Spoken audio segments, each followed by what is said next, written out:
भारत के अंदर फौजी कुव्वत को या अस्करी कुव्वत को मज़ीद बढ़ाने का एक फैसला भारत सरकार का है, जिसके तहत मज़ीद अखराजात हो रहे हैं। और ताज़ा पेशरफ्ती हुई है कि भारत की बहरिया के अंदर जो इंडियन नेवी है, 3 मकामी जंगी जहाज़ उसमें शामिल कर दिए गए हैं। वज़ीर-ए-आज़म मोदी जो तकरीब का हिस्सा बने और बहरिया को एक बड़ी ताकत हासिल हुई है। 3 जदीद तरीन जो मकामी तौर पर तैयार करदा जंगी जहाज़ हैं, वो इंडियन नेवी के बेड़े में शामिल कर दिए गए हैं।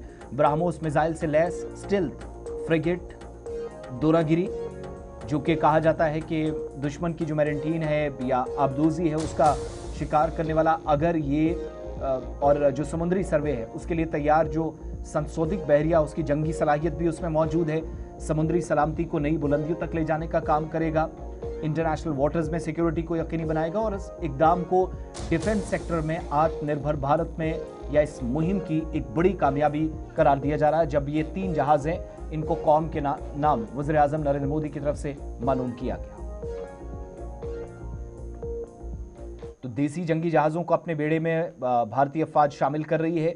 दीगर जो बड़े बेड़े हैं वो पहले भी शामिल किए गए। 21 जून का तारीखी दिन अब इसमें दर्ज हो गया, जिसमें वज़ीर-ए-आज़म की जानिब से अपने ख्यालात का इजहार भी किया गया कि मैरीटाइम क्षमता के बिना कोई भी राष्ट्र बड़ी शक्ति नहीं बन सकता। समुद्र से विकास जुड़ा है, सुरक्षा जुड़ी है, समृद्धि जुड़ी है। आज दुनिया का अधिकांश व्यापार समुद्री मार्गों से ही होता है। दुनिया को जोड़ने वाले डेटा के विशाल नेटवर्क समुद्र के नीचे से गुजरते हैं।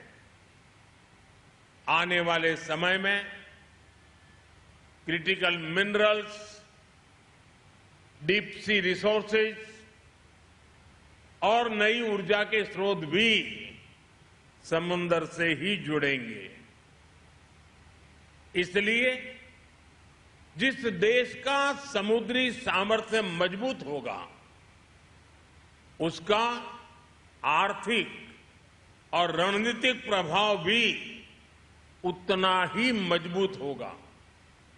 और भारत इस वास्तविकता को अच्छी तरह से समझता है। भारत इसके लिए बात कर रहे थे INS विक्रांत के बाद ये एक बड़ा मौका है जब इंडियन नेवी के अंदर 3 मकामी जंगी जहाज जो बेड़े में शामिल किए गए हैं और भारत के अंदर खुद इन्हिसारी पर या जो खुद कफील भारत या सेल्फ रिलायंट बनने की जो एक कोशिश है, उसमें एक अहम पेशरफ्त के तौर पर इसको माना जा रहा है। अब